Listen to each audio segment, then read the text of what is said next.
एक विधवा पत्नी ने अपने पति की याद में बनवाया मकबरा, जिसे देखकर लोग कहते हैं लाल ताजमहल। भारतीय पुरातत्व विभाग कर रहा है मकबरे की हिफाजत। कब्रों के संरक्षण के लिए जारी किया गया बजट।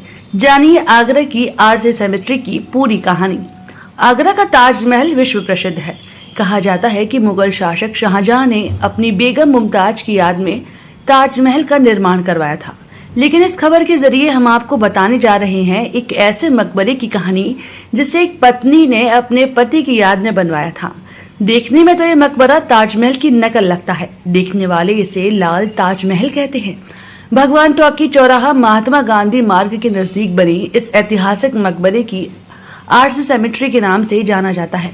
मकबरे की इमारत हुबहू ताजमहल की नकल लगती है। बस अंतर यही नजर आता है कि मकबरा लाल पत्थरों से बना है और इसका आकार ताजमहल से कम है। उस दौर में इस मकबरे को बनाने में करीब 1 लाख रुपए का खर्चा आया था। इसे आगरा का सबसे पुराना कब्रिस्तान भी कहा जाता है। इस मकबरे में कर्नल जॉन विलियम हेसिंग का मकबरा बना हुआ है। 1611 में कर्नल जॉन विलियम हेसिंग की पत्नी वेनी ने इस मकबरे का निर्माण करवाया था।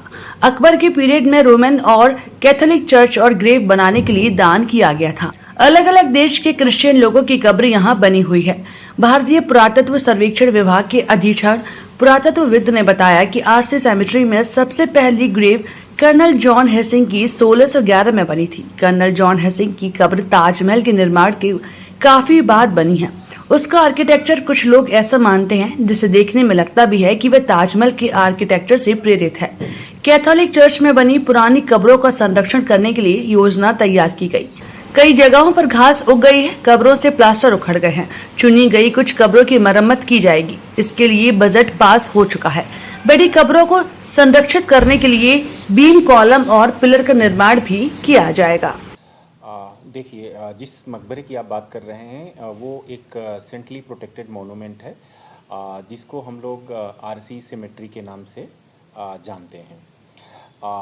ये जो सेमेट्री का एरिया है ये अकबर के पीरियड में ही जो है रोमन कैथोलिक चर्च के लिए उनके ग्रेव्स बनाने के लिए दिया गया था। और उस पीरियड से लेकर के अब तक बहुत सारी उसमें अलग अलग जो क्रिश्चियन अलग अलग कंट्री के जो क्रिश्चियन के लोग हैं उनकी ग्रेव्स हैं।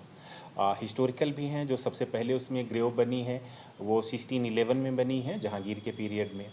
और जिस ग्रेव की आप बात कर रहे हैं कर्नल जॉन हेसिंग हैं और उनकी ग्रेव काफ़ी बाद की है, ताज के बाद की है।